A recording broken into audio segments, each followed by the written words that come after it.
Season 2 is over. After 14 weeks of a grueling, lightning-quick pace, we have a champion. Hartford gave the Ice Hogs everything they had but came up just one game short of a repeat as Rockford and their stifling offense, led by a 5-point night by Kraz 18, were just a little too tough to tame. We saw the league's leading scorer get banned in Week 3, and then the new leading scorer, GM of the eventual champions, fall to the same fate. We had trades in high quantity, and we had trades in high quality. There was banter in the shout box and the GM chat, and it was all a ton of fun. Tonight we will break it all down from the good, the bad, and the champions. We will bring on a special guest to help assist us in breaking down the Hogs' run to victory. With TSibs and Mornanconda, I'm VHigh. This is your final show for Season 2 on LG Hockey Hotline.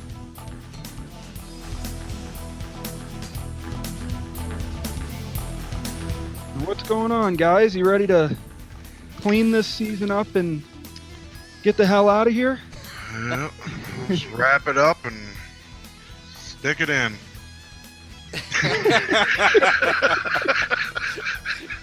Well, okay, well, and seeing that this will now be our last show. I'm out. Good night.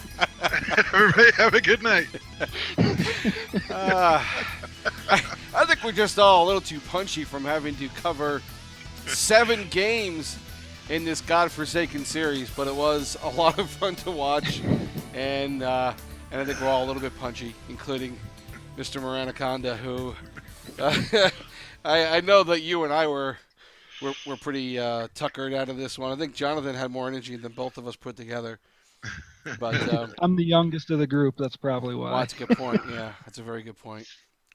So yeah, we are done with Season 2, and the Season 3 signups are already up there for us, and it's amazing how quickly that showed up. So it's we are now just really going to talk about the series. A fantastic series. I think we've said that 50 million times this past week, but we'll also talk about the entire season and how that went, what we're expecting for next season. Maybe we'll talk for a minute or two about Bader, but let's just talk about the series itself. And I'll start off with you, Mike.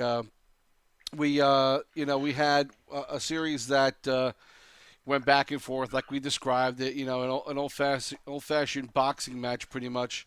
And it was just an amazing set of games that ended up with Rockford coming out on top. But I don't, like we said in the post game on Game 7, nothing for Hartford to hang their head about. They played tremendously, and both GMs, Beefy and Chiz, definitely should be congratulated for doing all they could to get their teams that far. Yeah, without a doubt. And showing, nothing but class when they came on the show afterwards. That was props to them for coming on and, being super classy, congratulating one another, although we did have some technical difficulties with Chiz Nasty. But, it was an entertaining series, to say the least. It had everything that you could have ever wanted in a series. It was up and down. Back and forth, punch for punch, blow for blow, goal for goal, penalty for penalty.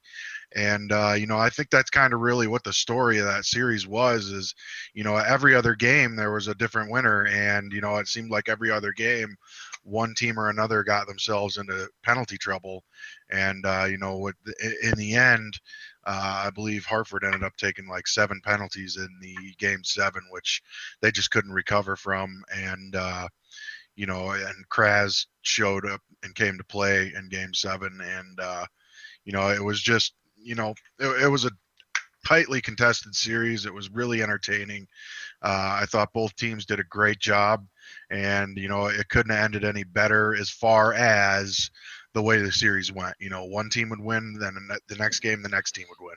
And then they just alternated all the way up till Game 7.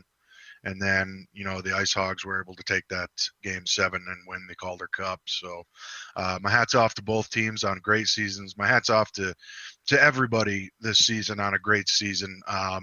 Whether you made the playoffs, whether you went deep in the playoffs or, whatever. I think on a whole, the entire thing was a major success this season. It was. The series itself was amazing, and you know, the guy who originally put that team together is joining us to assist us in breaking down this series. Josh Claus, what's going on, man? How you doing? Hello, I am good. Can you guys hear me? We gotcha. Perfect. Okay, I'm not even bothering with my computer this time because every time I've tried, it's just been a mess. So Right. we're on the Well, phone today. There you go. well, we all know your story, and I'm the only joke that was going to be made. I already made. So, in all seriousness, this team you put together at the beginning of the season, and with high aspirations of getting to this point and winning the championship, and then that happened with you, and this team still went on and won the championship. How does that feel for you to know that this team was able to pull it off even after you were gone? I honestly, I didn't expect to be so excited. I thought if they did manage to get it done and win, I would probably be happy, but also a little bit disappointed. Sorry if there's some background noise there. Don't sweat it. But honestly, I was talking with some of the people on the team that weren't playing during the game, and just as it went on, I was watching it play out. And by the end, when it looked like we were going to win it, I was just so like, I didn't think I could get that excited for a group of people over a video game. Honestly, Right. it was just awesome. Like we put in what 3 months. It was more than 3 months for me, but the season was 3 months long, and just like playing together between games and like doing all this stuff all the whole throughout the whole season, just to have it all come together, it was just an awesome feeling. Yeah, you guys. Alicia, shut up. You guys Oh, put sorry. together I thought my this mic was team. muted. It's all That's good, right. dude. You put this team together at the beginning of the season, and Kraz 18 was your AGM, and he didn't have an outstanding playoffs, though he was good through the playoffs. But I would have to say his breakout game of the playoffs had to be Game 7 of the finals. That was Yeah. by far his best showing. What do you think about him, especially moving forward into Season 3? Well, just like for him to have to step up and like not in terms of necessarily running the team or anything, because Chiz is the one who handled most of that, but for him to step Mhm. up as a player, because obviously we had been playing together for most of the season, and then suddenly he was being asked to be like the main guy on a line and on a top line and play other teams' top lines and do all that stuff by himself. And other positions, right, Klaus? Yeah, Yeah. and he had to fill in at center, which we play when we play in club, we change positions, and I'll play right wing and he'll play center sometimes. But like in LG, I'd played center for every single game that we'd played together. So for him to be able to do that and to do it effectively, it was really awesome for me to see. I was so happy for him because we're really good friends. We were before this, and we still are now. And yeah, I was just really happy, and I will be awfully surprised if he doesn't go top 3 in the draft. And in my opinion, he should be the first pick, but I don't know if he'll be the first pick. I would Right. agree with that. I would agree Yep. with that. So you were out right before the playoffs started, and Shiz Nasty took over for you, Yeah. and he came on the show several times, right alongside with all the scheduling BS that he had to deal with, and putting that lineup together, and then going through the playoffs, losing the first 2 games of the first 2 series. Um, what did you think of him after taking over this team, and he was able to help steer it all the way to the end, even though at some points it looked a little bit shaky? Yeah, I mean, I really can't ask for. I couldn't have asked for someone better to have stepped in, because honestly, the personalities behind the scenes, like the people on the team can be a lot to deal with, and like they gave me a hard time for a lot of the season. And these are people that like I've known for a long time, so they're giving me a hard time, and I've known them. And Chiz didn't know these guys, and he had to step in and take charge and like get people to play. A lot of them were talking about getting themselves banned and just following in my footsteps and just doing a bunch of dumb stuff, and didn't want to listen to Chiz at first, but I talked to them and he talked to them, and we just tried, because we knew that we had the talent on the roster to get it done. It was just a matter of keeping everybody together and regrouping, because I kind of caused a big rift when I got myself in trouble there. And for him to be able to pull everybody in together and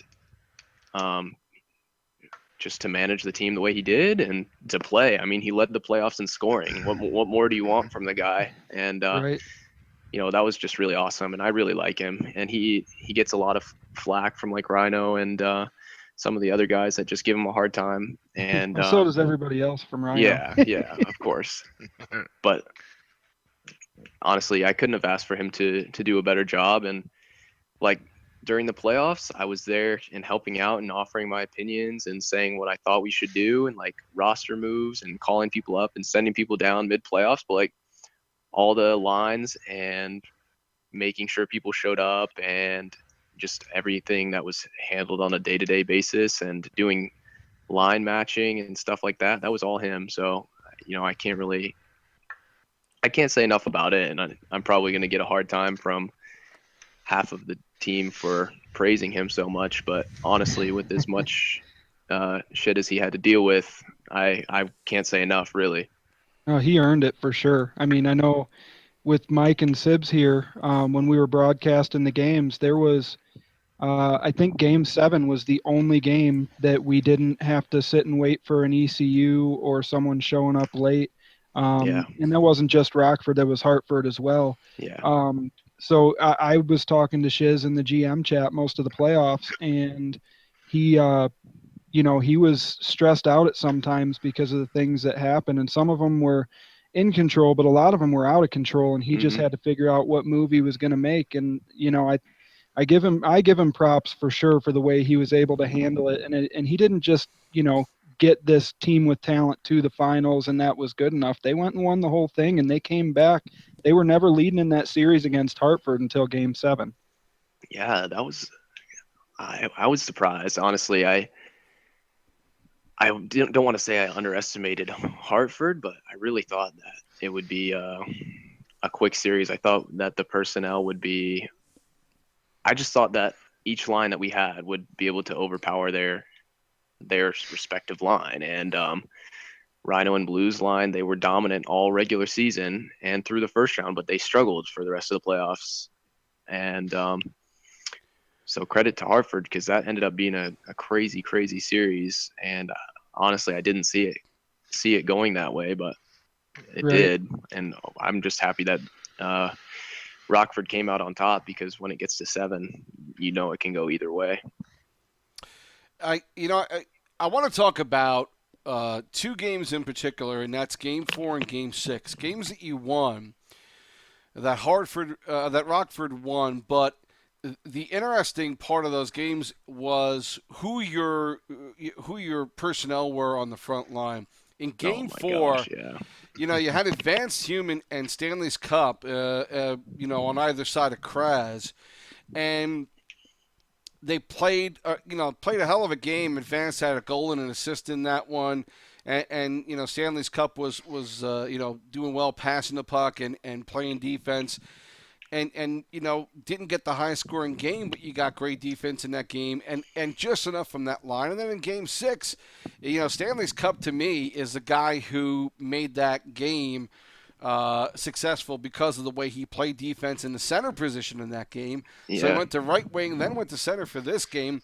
Rave played well on the other side. He tried, you know, hard, you know, time and time again to get passes to his players. And you know, Stanley's Cup to me was the reason Game 6 was a Rockford game. Talk to me about those guys who filled in and just, you know, came up big for your team. Yeah, it's crazy because you see your top second line, whatever you want to call it, you see them struggle and they get shut down, and then suddenly we're in a point where we're counting on ECUs to have to come through and with wins, or for Stanley, like we've known all season that he's a good player, but he hasn't had the availability or just whatever circumstances he's had. He hasn't been able to come up full time, or we would have had him there on our third line for most of the season because I saw him play early on and I saw how just fundamentally sound of a player he was. And that's, we were able to finally just bring him up in the playoffs, and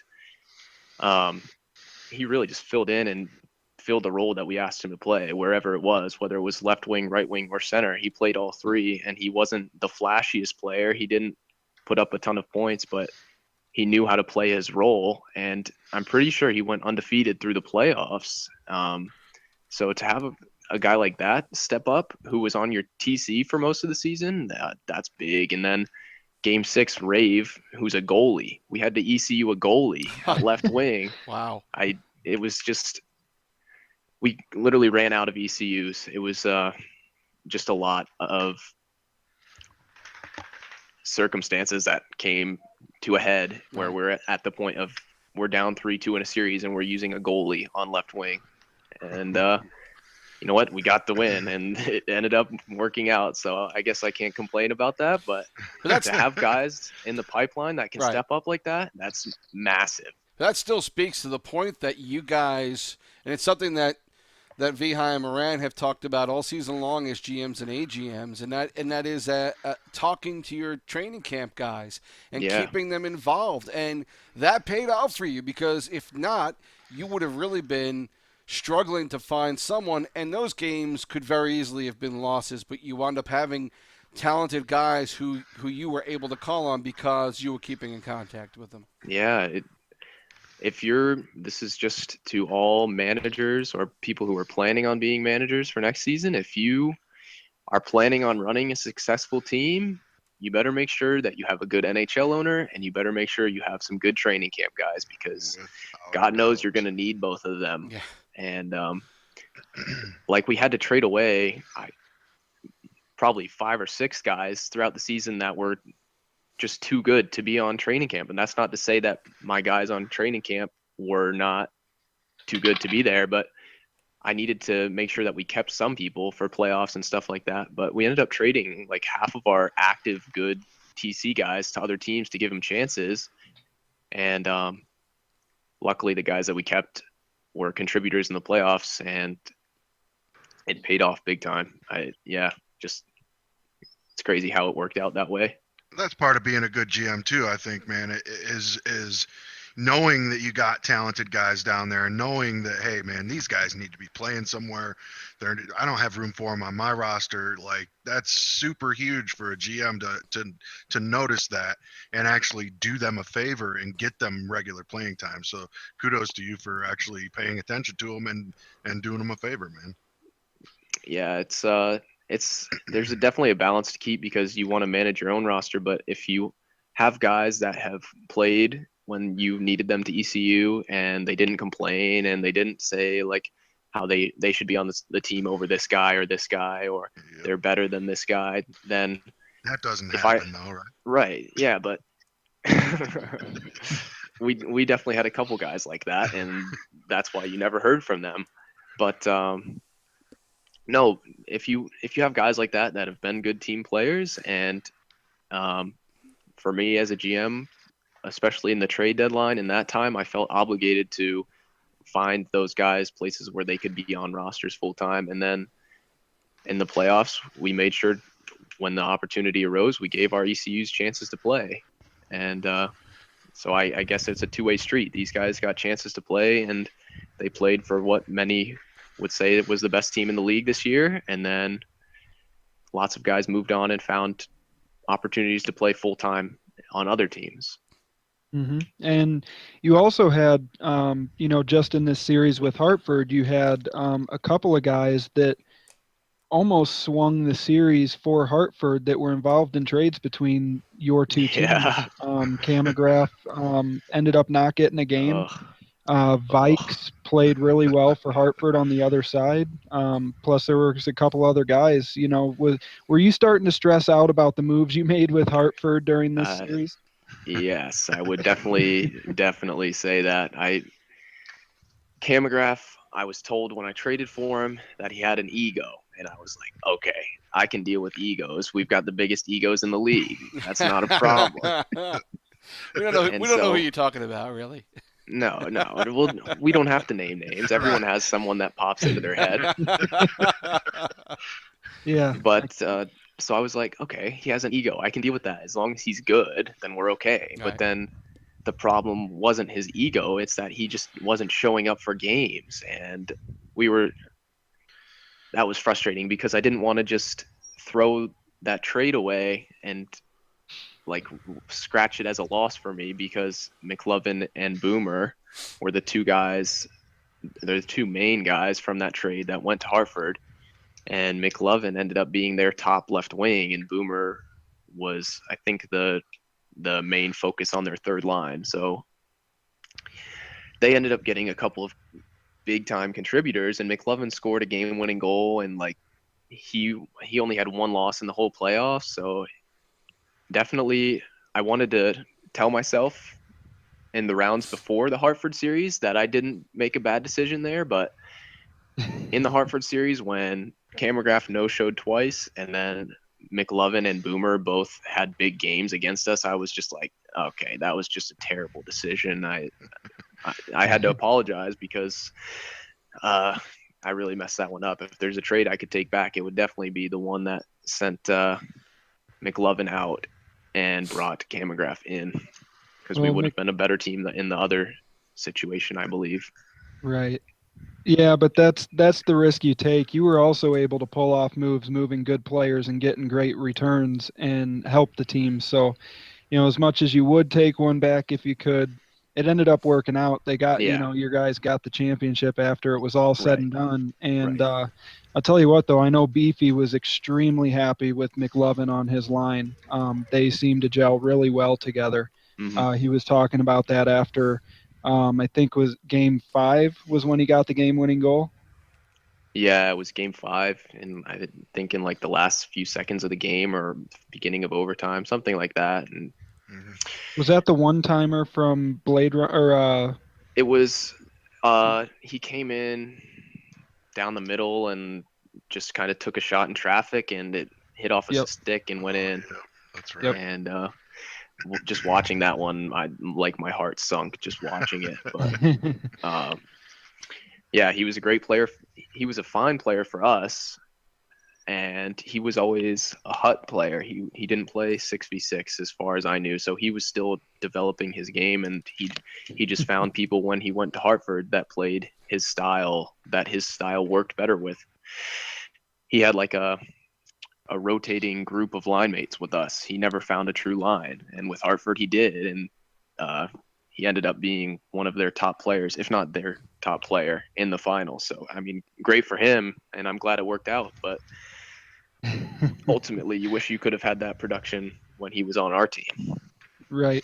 And it added a bunch of stress. Oh my gosh, yeah. I mean, just the whole situation. And it wasn't even just, not to pick on Camergraph, because he wasn't the only guy it happened to. I mean, I remember back in round 1 not believing, when you guys started 0-2 against the Griffins, and then finding out that game 1 had, I think, 2 ECUs, and I think they ended up using 5 ECUs in the first 6 games of the playoffs. Yeah, something like that. That was just miserable. Right, and then that ended up almost being the story. But as bad as that ended up being, the team was good enough to overcome that and ended up pulling out the championship. And I was am, wondering why that was on your shoulder. yeah, I'm giving you this to you and the Rockford guys through the computer, because you guys are the champions now. I still, even though you're not part of the team and Yeah. all that stuff happened. I mean, if you ask anybody, everybody will say, Jay Claus was one of the main parts of putting that team together. He was the GM when he did it, and part of your moves doing that allowed you to get guys like Shiz Nasty in there, so that when that happened to you, you still had the right guy who could take over and push it to the end. Mhm. Which just I think is another sign of your managing skills at the beginning of the year, all the way through. So, I really want to take a second to thank you for taking the time to join us as many times as you did this season. I think this is maybe your 4th time on the show. You did the interview with Sibs back in week 2 or 3. Yeah. You've been extremely involved in this league.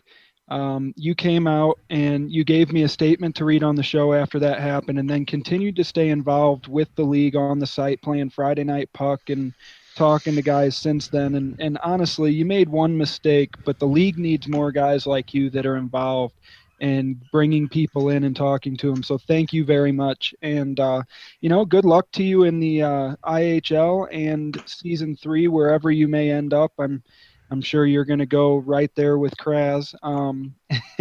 So good luck to you, and thank you very much for coming on the show tonight again to talk about your boys getting it done. Yeah. Wow. Thank you for the kind words. I guess I found the league and just really enjoyed it and just embraced it. And it's annoying that the circumstances worked out the way they were, and it's annoying that I messed up, but shit happens, man. Yeah. And in the end, my team got it done. And besides that, I can't say enough about what you guys have done this season. You've kept a lot of people involved and interested in the league that wouldn't have been otherwise. I know there's a lot of people that were watching that wouldn't have watched without you guys in the playoffs. So I have to say thank you for that and for your coverage all season, and really for never having anything but good things to say about me personally as well. That's awesome, man. Thank you very much. We really appreciate that. And yeah, Sibs especially, because he's the big guy around putting this broadcast up every single time we do it, and without fail we hit the start time every single time. So yeah, even if I'm a little late. Yeah, tonight was the closest we came to missing it, but we still made it. Well, the interview I did with Claus is the last one I did, because I had the feeling my show was a jinx, because a week or 2 before I was supposed to interview Yeep, and then that fell through, and then I interviewed Claus, and then so I stopped doing my show just because I Understandable. All right, dude. Well, yeah, we had a lot of fun talking to you and your team. Thanks for being available to us. We really appreciate it, and we will definitely see you for season 2. By the way, very quick question for you: NHL 17 beta, a word or two. What do you think? My impressions on the beta, I will say faster and overall better. Okay, I enjoyed it. Cool. All right, man. Thanks. Take care, you guys. Thanks for having me. You got it. Have a good weekend. Take care. And that was Jay Claus, the former GM of the current champion Rockford Ice Hogs, to come on and, as we said, take time out of his life and talk to us about the team and how they were able to go on a championship run. Every time I talk to him, I'm really impressed at how he handles situations. And, I've been one of the guys that has given him a hard time out of the guys not on his team, but just joking, and he knows it, and he handled it really well, and then he'll give it back, of course. But I'm serious when I say this league needs guys like him, because he's involved in everything that he's allowed to be involved in right now, and was involved in much more when he was allowed to be involved in it. And I'm sure as we move forward in the future, as he gets privileges back and everything, he'll be right back there. And I think, he shows that one mistake can be made, and you can overcome it by owning up to it and then moving forward and just be a man about it and go on about your business. And he's going to be rewarded for that in the long run here. It's great that he came on our show tonight to discuss the boys. He got beaten up a lot too in the shout box after all that happened for quite a while. And then, of course, some of his teammates, ribbing him as well in the shout box and poking fun at him. And he was good with all of it. He understood the kidding around. He understood the anger and the nasty garbage coming at him as well. And he took it in stride. And that, to me, that means a lot more than, anybody who goes in the shout box and just causes trouble, because there's no point. Mm-hmm. In that he steps up like a man and does the right thing, and that in the end, we all make mistakes, and in the end he did the right thing, and that's all you can ask for him. Yep. For sure.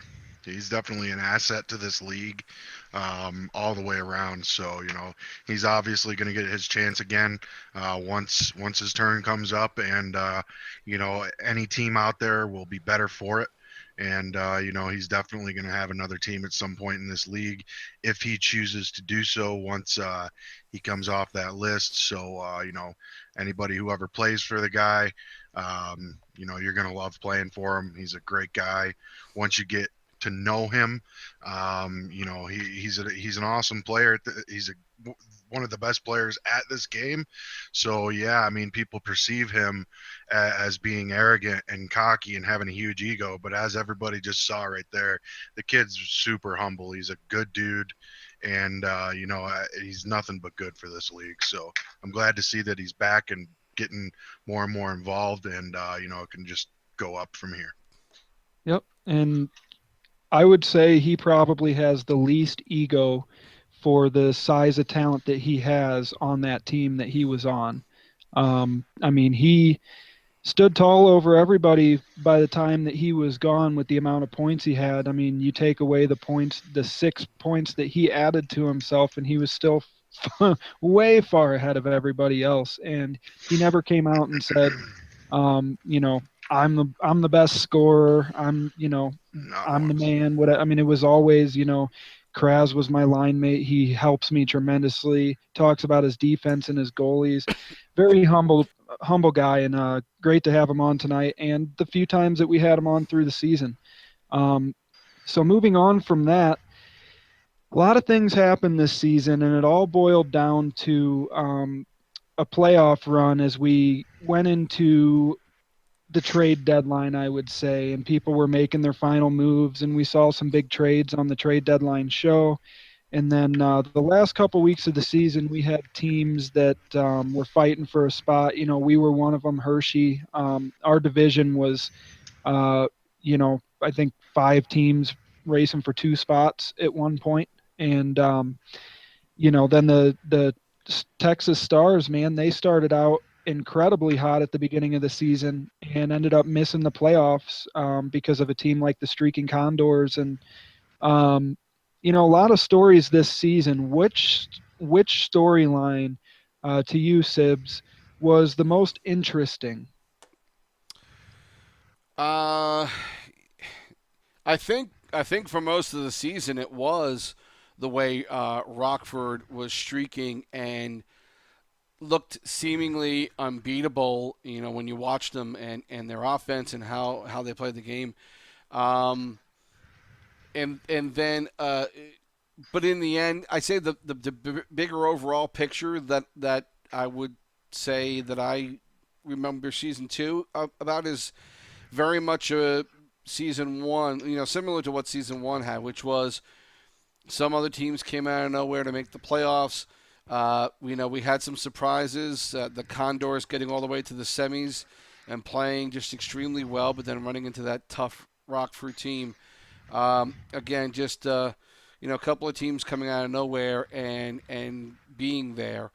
But in the end, the story of Rockford and the pressure of being so successful being put on them as, okay, well, these guys are going to win it all, aren't they? And that was, the perception halfway through the season. And the fact that they went through what they did with Jay Claus and still kept it together, I think they're the story. I think they are the storyline of Claus, the architect, and then Chisnasty, the guy who picked up the ball and ran with it after it was laying on the ground and ran it in for a touchdown, to use a football analogy in hockey. That's, that is the biggest story to me. I think that just, that shows the team leadership that they had and the ability to overcome something like that and be successful. I think Rockford and how they got there is a great story. Yeah, I would agree with that. There were several great storylines that come straight to mind for me, and not the least of which being the second season run by the Hartford Wolfpack that they were able to put together. And, in the regular season, they were a dominant team. They shut down defensively just about everybody they played. And a lot of people were picking the Rochester Americans to take it all the way from the Eastern Conference. And Hartford, they answered every single test this season, including Rockford. I believe they answered the Rockford question, and then, lost the coin toss in a game 7. I thought those teams were very evenly matched, like we highlighted during the week. But, Beefy is second year on that team, being able to put a team together this season with mostly different guys and get Hartford back to the finals is unbelievable, really, when you think about it, especially since it wasn't the same group of guys that went back. Mike, anything stand out to you as far as a storyline from the season? Well, I think the one thing that stands out to me is, obviously what you both mentioned. Those are two great stories. But I'm going to go with, the league as a whole. Excuse me. Last season, it was good. It was competitive. It was, but it wasn't nowhere near as hands-on as this season was. It seemed like every GM, every AGM, for the most part, or at least 90% of them, were all involved. They were all noticeable on the site.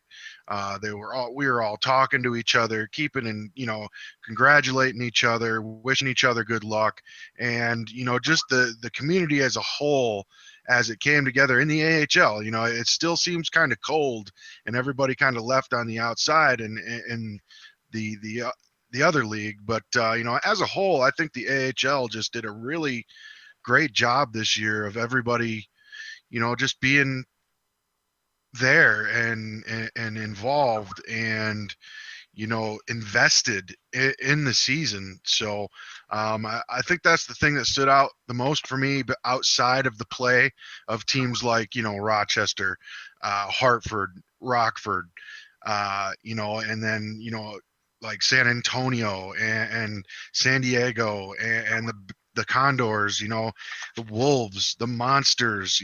There was so much stuff this season, and it's really hard to pinpoint one thing. But I think as a whole, what a successful season too. It couldn't have gotten off any better. For us personally, it was a rough start. We were kind of put in a weird situation to start the season, and we were playing from behind the entire season to try and catch up. So for us, it wasn't nowhere nearly as successful as we were hoping, finishing, fourth in the Eastern Conference in season 1. We just kind of had a rough go at it this season, but on a whole, I'd say what a successful season for everybody. And the AHL is going to keep plugging along, and I'm really glad to see what happened this year. It was a really cool season. Well, with that in mind, one of the things I was trying to think about before we came on tonight was season 2 for PSN. We had a lot of expectations in the first show when we were talking about it, and how is season 2 going to be, and how is it going to be with the CHL starting out.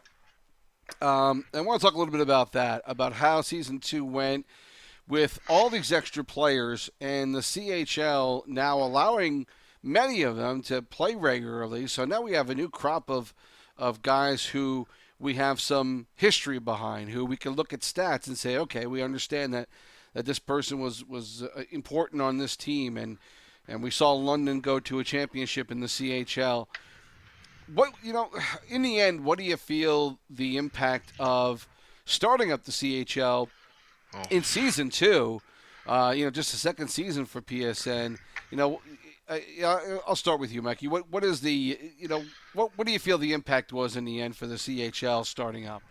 I think it's huge. I mean, it took Xbox they're at like season 23, 24 with the NHL and the AHL, and they're only in season 6 of the CHL. So it took them a solid 16 to 18 seasons before they had the CHL, and we're in season 2, and we already had 16 teams in the CHL. I think it speaks volumes to the word of mouth that's spread throughout the PlayStation Network community. I think we're going to come back bigger and better next season and hopefully have a full, I'm thinking, a full 30 team roster down in the CHL. I mean, we've got, you know, I can't remember exactly how many, but at one point, I think there was 3,000 people signed up, and that's huge, and that leaves plenty of room for guys to be down on the CHL. And next season, it's not going to be quite, the CHL isn't going to be getting guys taken from them nowhere near as frequently as they had this year, because prospects won't be able to play full time in any other league other than the CHL next season. So, that's really going to help to build that league and get it to 30 teams and get it competitive and have all the training camp guys that are in the AHL, just going to town and playing on a regular basis in the CHL. And it's going to do nothing but drive the competitiveness of this league through the roof. And word's just going to keep spreading, and I see it just doing nothing but continuing to grow, and maybe a couple of years down the road even adding another league if we need it. So I think it was nothing but a good thing to have the CHL this season, even though it was 16 teams, and I think it was a overall success down there. Yeah, and one of the biggest positives about that is last season in season one, we had training camps and they were enormous. And all of those guys that were on training camps weren't able to play unless they were being an ECU. Mhm. And the CHL gives them a platform to not only go play and have a chance to win themselves a championship with the team that they're on there, but also keep them in games, in competitive games, while they're not ECUing or being called up to the AHL, but keeping them warm so that when they do, it's not like maybe the first time they've turned on their PlayStation in 3 weeks. So it's very good from many different angles when you look at that, and the fact that it's likely to expand to more teams next season, I would say, is outstanding. I mean, I haven't looked lately, but I know at the end of the regular season, we had reached 2,500 signups on the PlayStation side for LGHL. And, when we started this show back at the very beginning, we were talking about right around 1,500, I believe, when we did our first show. And then as we got through that first week, I think it approached 2,000. So there were a lot of signups in that week. But we had about, I would say we probably had 800 to 1,000 signups between our first show and this show here. And that's incredible. They're going to have to, create more teams, get more owners down there in the CHL and get it going. And that's only going to improve the competitiveness across the board for the LGAHL and the NHL as people move up. There's going to be a lot of guys that proved themselves this year, guys like Kraz and J Claus. And, I'm sure unless, we'll find out what happens with NHL ownership and guys from the AHL that get that. And if they stay in management or if they go into the bidding process for the NHL, because there are a lot of top tier talented guys in the AHL that will end up in the NHL next season if they're not in management down here. And that's going to leave a lot of open spaces for new faces to come in and fill. And it's just going to continually be that way. It's great. It's a great cycle to get into, and the more the merrier, as far as I'm concerned. Yeah, it's I think obviously the talent pool got bigger, and we you find some gems when you have another league going and you're able to cultivate this instead of guys going away and saying, well, to hell with this, I'll just go play clubs. So I think it's a big bonus, and the league will continue to benefit for it. Now that the CHL is established, we've got guys, I know guys who are in the AHL who, want to be owners down there, who want to be GMs. So I think we'll get some good experience down there to bolster it even more. Yep, and um, Mystic Mac with the media presence to do the podcast for the CHL and things like that this season really helped get that league interested. Like J Claus just said, we keep people interested here. I really hope that's true. I know that Mystic Mac with his show, but also his his knowledge of the league. When he came on here and did the first playoff broadcast with us, and he had numbers and stats and information about guys that were playing in the AHL playoffs for different teams, and talking about how that player was going to impact that team for the good. That's great that the CHL had that presence, and a shout out to him for that, because with only 16 teams, I'm sure there were some guys who may have thought, there's only 16 teams. There's no reason to do any media for the CHL. And he was writing articles like constantly, of all different types. He was involved with USibs, help trying to get information on, like, how can I improve or what can I do? And you Right. helped him out. I think that's great. And the more we get in this league that are willing to do that stuff, the better it's going to get. So, I just wanted to give him a shout out for that too, because the CHL did have a media presence, and there were a couple other guys as well. But Mystic Mac was the main media presence on the CHL. So shout out to him. Hopefully, Mac will be able to contribute now as a bog, as he's been assigned as a bog now. So Wow. we'll need some help with media down in the CHL. But yeah, Mac did a hell of a job. He was a self starter on this, and he talked to us a lot and wound up doing a hell of a job there, and got rewarded by doing something that he's really looking forward to doing. And so we'll get some more leadership with the LG site with Mystic Mac being a bog now. Absolutely. The rest of the season, what we saw in the AHL, we saw some players grow and change. We saw, like I said in the intro, the league's leading scorer got banned twice. So for a little bit there, we were thinking that it was bad luck to be the league's leading scorer. And we had teams that started at the top of the standings and fell to the bottom. We had teams that started at the bottom and climbed to the top. We had a lot of battles. We had some rivalries and stuff. This season was incredible, and it was even more incredible to be a part of, because I met a lot of people doing scouting games with Moran and you, and it was a lot of fun. But this show has allowed me to come in contact with a lot more people that I may not have otherwise been in contact with, and it's outstanding, because I know I'm not the only one who is in contact with new people, whether it's on the site or through PlayStation, because of this. And there's like a camaraderie for the AHL this season, the way everybody is. Rhino may be picking on somebody in the shout box, but if somebody from the NHL comes down and starts picking on him, he starts yelling at him like, like it's his own brother. It's like, I can pick on my brother, but you can't. Right. And there was a lot of that this season, and I think that's super cool. And to be honest, we could sit here and talk forever, but we've talked for weeks and weeks and weeks and weeks and weeks. I think it's about time to wrap up the last show of the season.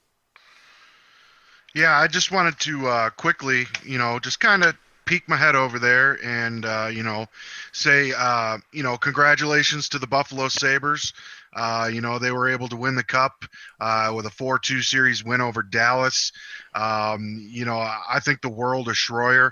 I think he did a great job over there with the Sabres this season, moving from our organization, the Capitals, over to have his own team in Buffalo, and really built a solid team from top to bottom. And they just kind of trucked their way right through the season, and were able to get in there and bring home the Stanley Cup. So shout out to Dallas too for making the finals and making a good push. But in the end, Buffalo was just far too strong of a team, and they were able to get it done in the NHL. And I do want to say that hopefully we'll have a presence in the NHL next season with the show, possibly. We'll see what happens there, but I do want to say thank you to everybody for your support this season. Sibs, Jonathan, it's been a pleasure, guys. All the players throughout the entire league, keep doing what you do. And, it's been a blast. And we're going to take just a little bit of time off here and then we'll probably be back with maybe a little bit of coverage of the IHL, and see where things go from there. And it's been real for sure. To all the GMs and AGMs in the AHL that we worked hand in hand with this season, can't thank you guys enough for being super professional this year, and just making it a blast, and just welcoming us into your house for the hour and 15 or hour and 45 or however long we decided to go on a Saturday night. So thanks to everybody for a great season 2, and let's kick ass in season 3. I agree. Sibs, do you have any shout outs you want to give out before I start mine? Yeah, I just I obviously thanking you guys for helping to get me involved with the LG media team. Something I had thought about, but it really wasn't pursuing, and then you guys had looked into it and got me involved. So obviously, big thank you to both of you for doing that, and for coming up with the thoughts and the ideas of the things that we would do for the show. And I think this weekly show has been a lot of fun. We'll continue to do something, hopefully in all 3 leagues for PSN, and have coverage in the NHL, AHL, and CHL. We'll figure out something. We'll get something going, and do weekly shows and do games from time to time. We talked about how this played out with the finals. We had a lot of fun doing it. We got great feedback from a lot of people who just love the fact that they knew where to go for the game. It was right there on the main AHL page, and they left it up to us to find out who was going to stream the game. And while that was a hassle sometimes, we want to thank everybody. I think Goose and Blade Runner and Kraz and a few other guys, and I'm sorry if I didn't mention you, who also helped stream games and gave us options. And our appreciation for you to be able to help us do this is tremendous. We can't thank you enough. And thanks to Tris and Brody and F5 and all these guys who have helped us out and given us the tool to be able to do this and come to you from the YouTube channel for League Gaming. So, and then finally, thanks to all of you on LG. It's been a lot of fun doing this, fun playing the game, but now also fun doing the media stuff. It's something that I've loved doing for a long time, and getting a chance to use some of my experience here and do it for LG has been a blast for me, and I'll do this every year until I'm gone, if possible. Well, couldn't have put it better. Well said, Sibs. When I was talking to Mike and found out that we had the chance to do this show, it was something that I was immediately on board. Like, let's do this. This is something Mike and I have wanted to do for a long time.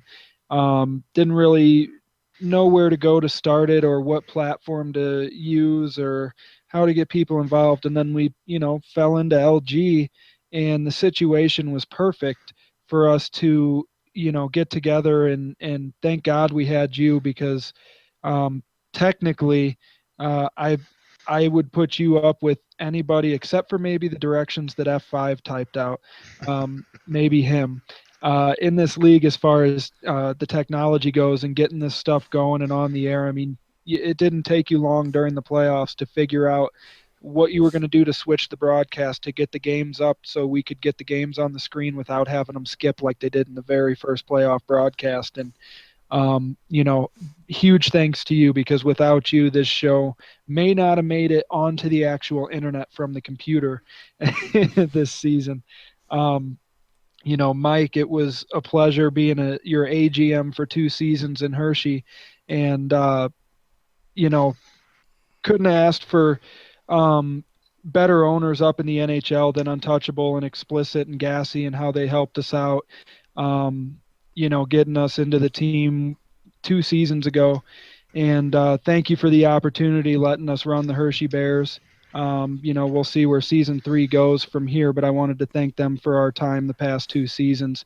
And then, everybody in the shout box, it's the shout box in season 1 wasn't dead, but it was full of garbage. And as we've been on the air, especially while we're on the air, people are on talking about the show and giving us topic ideas and things to discuss. For instance, whether or not if we read it or not. JLM asked me for a shout out. Rask said, "What? No shout out for Rask?" Things like that. There's your shout outs, gentlemen. Um, Thank you, all of you, for making this worthwhile, really, because without you, we're just talking to nothing. And we've had a lot of good input from everybody this season.